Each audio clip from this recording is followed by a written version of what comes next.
Hi friends, welcome to my channel. శౌర్యని హాస్పిటల్కి తీసుకువెళ్ళిన దీపా కార్తిక్లకి ఎదురుపడ్డ గుండె పగిలే నిజం. అసలు ఇదంతా ఎలా జరగబోతుంది, శౌర్యని హాస్పిటల్కి ఎందుకు తీసుకువెళ్లారు, ఏం జరిగింది అనేది ఈ వీడియోలో తెలుసుకుందాం. దశరథకి నిజం తెలిసిన తర్వాత అప్పుడే ఇక కార్తిక్ అయితే దీపే ఖచ్చితంగా కాపాడుతుంది అత్తని అని అంటూ ఉంటాడు. అప్పుడే ఇక కార్తిక్ అన్న మాటలకి దశరథ, నా గుండె బరువంతా కూడా దిగిపోయిందిరా. దీపే నా కన్న కూతురని తెలిసాక నా మనసుకి ఎంతో ఆనందం కలుగుతుంది. దీపే నా కూతురు, నా భార్యని కాపాడుతుంది అని అంటూ ఉంటాడు. అప్పుడే ఇంకా గుడిలో ఒక పూజారి వచ్చి ఇలా అంటూ ఉంటాడు, మీరు నిండు నూరేళ్ళు సంతోషంగా ఉండాలి అని అంటూ దీవిస్తూ ఉంటే, ఇంకా మా జీవితంలో ఎప్పుడూ కూడా సంతోషాలే పంతులు గారు అని దశరథ అంటూ ఉంటాడు. తర్వాత ఇక దశరథ, కార్తీక్ అందరూ కూడా చాలా హ్యాపీగా ఫీల్ అవుతూ ఇక ఇంటికైతే బయలుదేరుతారు. అప్పుడే ఇక దశరథ అయితే, నేను ఇప్పుడే వస్తాను, కాస్త పనుంది అని అంటూ ఉంటాడు. దశరథ, సరే మావయ్య అంటూ ఇక కార్తీక్ అయితే దీపని తీసుకుని వెళ్ళిపోతాడు. దాసు కూడా వెళ్ళిపోతాడు. ఇక దశరథ అయితే హాస్పిటల్కి అయితే వెళ్తాడు. అప్పుడే ఇక డాక్టర్ అయితే, నన్ను క్షమించండి దశరథ్ గారు, నేను మీతో అబద్ధం చెప్పాను అని అంటూ ఉంటుంది. డాక్టర్ అయితే, నిజంగా మీరు చాలా గొప్పవారు డాక్టర్. కార్తీక్ని నమ్మి మాకు నిజం చెప్పకుండా ఇప్పటి వరకు కూడా దాచిపెట్టారు. అలాగని నా భార్య ప్రాణాలతో చెలగాటమాడలేదు. నా కూతురు దీప అని తెలుసుకున్న తర్వాత మీరు నా భార్యని బ్రతికిస్తానని ధీమాగా చెప్పినప్పుడు కూడా నేను అర్థం చేసుకోలేకపోయాను అని అంటూ ఉంటాడు. దశరథ అయితే, నిజంగా దీప లాంటి కూతురు ఉండడం మీరు ఏనాడో చేసుకున్న అదృష్టం దశరథ్ గారు. ఎందుకంటే తన బిడ్డని త్యాగం చేసి తన తల్లిని కాపాడుకుంటుంది అని అంటూ ఉంటుంది హారిక. అప్పుడే అది విని దశరథ షాక్ అయిపోతూ, ఏం మాట్లాడుతున్నారు డాక్టర్ మీరు అని అనగానే, ఈ విషయం మీకు కార్తీక్ చెప్పలేదా అని అంటూ ఉంటుంది హారిక. అయితే అసలు నిజమే తెలిసిపోయినప్పుడు ఇది తెలియడానికి ఏముందిలేండి. ఎప్పుడైతే బోను మ్యారో ఇస్తుందో దీప, అప్పుడే తన బిడ్డని కూడా కోల్పోతుంది అని చెప్పడంతో షాక్ అయిపోతూ ఉంటాడు దశరథ. కానీ దీప మాత్రం నన్ను కన్న తల్లి నాకు ముఖ్యమని తన బిడ్డని త్యాగం చేయడానికి ఇక వెనకాడలేదు. కార్తీక్ కూడా తన బిడ్డ మీద ఎన్నో ఆశల్ని పెట్టుకున్నాడు. వాళ్ళు ఈ విషయం తెలుసుకున్నాక ఎంత బాధపడ్డారో ఆవేదన పడ్డారో మాకు తెలుసు. కానీ తర్వాత వచ్చి బోను మ్యారోకి సిద్ధంగా ఉన్నామని ఇద్దరు కూడా ఒప్పుకున్నారు. నిజంగా మేనల్లుడు, మీ కూతురు కూడా చాలా గొప్పవాళ్ళండి అని అంటూ ఉంటుంది. ఇలా జరుగుతుందని అసలు అనుకోలేదు డాక్టర్ అని అనగానే, సుమిత్ర గారికి రక్త సంబంధం ఉన్నవాళ్ళు ఎవరైనా ఉన్నా సరిపోయేది, కానీ వాళ్ళెవ్వరూ లేరని మీరు అన్నారు. అందుకని ఇప్పుడు దీప ఇవ్వాల్సి వస్తుంది. ఒకవేళ అలాంటి రక్త సంబంధికులు ఉంటే ఖచ్చితంగా ఇవ్వచ్చు అని అంటూ ఉంటుంది. దీప తప్ప ఎవరు ఇవ్వకూడదా డాక్టర్ అని అడుగుతూ ఉంటాడు దశరథ. మనకి వేరే ఆప్షన్ లేదు దశరథ గారు అని అనగానే అప్పుడు ఇంకా అంటూ ఉంటాడు కార్తీక్. అయితే శౌర్యాన్ని చూసుకొని ఇన్ని రోజులు దీప ఎంతో సంతోషపడింది. ఇప్పుడు దీప కడుపులో మా అమ్మ పెరుగుతుందని మా చెల్లి మా నాన్న కూడా సరదా పడుతున్నారు. కానీ ఇప్పుడు ఇలాంటి పరిస్థితి వస్తుందని అనుకోలేదు. నేను ఎప్పుడు ఎటువంటి నిర్ణయం తీసుకోవాలో కూడా నాకు అర్థం కావడం లేదని దశరథ బాధపడుతూ ఉంటాడు. అప్పుడే ఇక కార్తీక్ దీప ఇద్దరు హాస్పిటల్కి అయితే శౌర్యని తీసుకొస్తారు.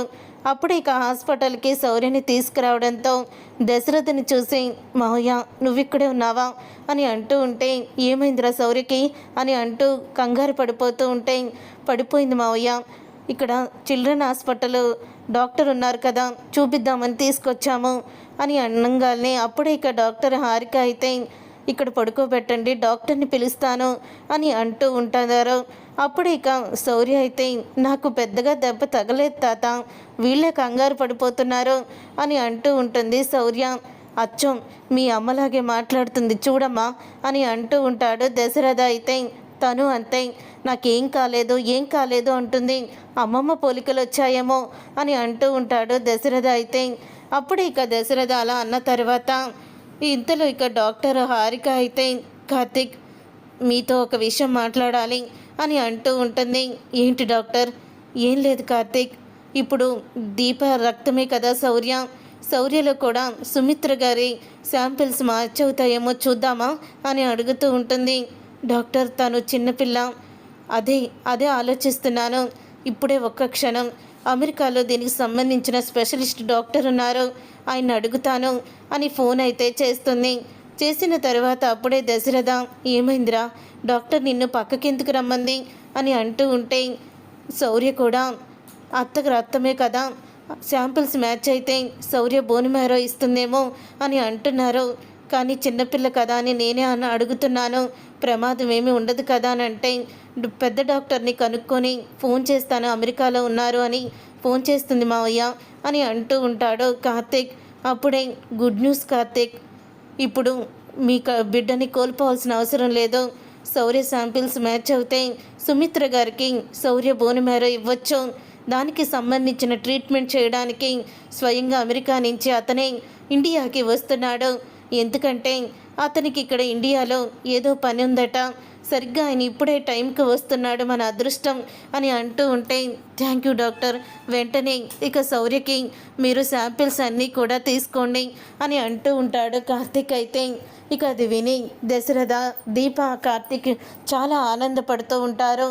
శాంపిల్స్ మ్యాచ్ అయ్యి అంతా సవ్యంగా జరగాలి, నా బిడ్డ, కడుపులో ఉన్న బిడ్డ శౌర్య ఇద్దరూ కూడా క్షేమంగా ఉండాలి అని అనుకుంటూ ఉంటాడు కార్తీక్. అయితే అప్పుడు ఇక కార్తీక్ అలా అంటూ ఉంటే దీప అయితే, బావా ఇదంతా జరుగుతుందంటావా అని అంటూ ఉంటుంది. ఖచ్చితంగా జరుగుతుంది. ఇప్పుడు మనకి ఆ భగవంతుడు ఒక దారిని చూపించాడేమని అనిపిస్తుంది. మా అమ్మ బిడ్డ క్షేమం కోసం దీపాలు వెలిగించి గుడిలో పూజ చేసి రమ్మని నీ చేత పూజ చేయిస్తానని మొక్కుకుంది. ఇప్పుడు నువ్వు పూజ చేసినందుకే ఆ భగవంతుడు మనకి ఇలా దారి చూపించుంటాడు దీప అని అంటూ ఉంటాడు కార్తీక్. అయితే అప్పుడే ఇక చాలా ఆనందపడిపోతూ ఉంటుంది దీప. అయితే కార్తీక్, శాంపిల్స్ రేపు వస్తాయి, డాక్టర్ కూడా రేపే వస్తారు, రేపే మనకి ఏ విషయం అన్నది తెలుస్తుంది, అంతా మంచే జరగాలని ఆ దేవుణ్ణి కోరుకుందాము అని అంటూ ఉంటుంది డాక్టర్. అయితే మీ రుణం ఎలా తీర్చుకోగలను డాక్టర్ అని దశరథ అంటూ ఉంటాడు. ఇక అందరూ కూడా చాలా హ్యాపీగా ఇక ఇంటికైతే వెళ్తారు. తర్వాత ఇక శౌర్యని తీసుకొని వెళ్ళాక అప్పుడే ఇక శౌర్య అయితే, అమ్మమ్మ ఎలా ఉన్నావు అని అంటూ ఉంటుంది. నేను ఎలా ఉన్నానంటే బాగానే ఉన్నానుకా, అదిగో నువ్వు నాకులాగే చెప్తున్నావు, నువ్వు అచ్చం మీ అమ్మమ్మ పోలికే, మీ అమ్మమ్మలాగే మాట్లాడతావని తాత అన్నాడు అని అంటూ ఉంటే ఆ మాట విని జ్యోత్స్న షాక్ అయిపోతూ ఉంటుంది. ఏంటి ఏమన్నావు నువ్వు అని అనగానే, అదేనే అమ్మమ్మ అంటుంది కదా, అలా అనుంటారులే సరదాగా అని సుమిత్ర చెప్తూ ఉంటుంది. చూసారుగా ఫ్రెండ్స్, రాబోయే కథలో ఖచ్చితంగా ఇలాగే జరగబోతుంది. మరి ఇలాగే జరగాలని మీరైతే కోరుకుంటున్నారా? అయితే వీడియోని తప్పకుండా లైక్ చేసి ఛానల్ని సబ్స్క్రైబ్ చేసుకొని పక్కనే ఉన్న గంట సింబల్పై ఆల్ని క్లిక్ చేయండి. అప్పుడే మేము పెట్టే ప్రతి వీడియో మీరు మిస్ కాకుండా చూసేవచ్చు.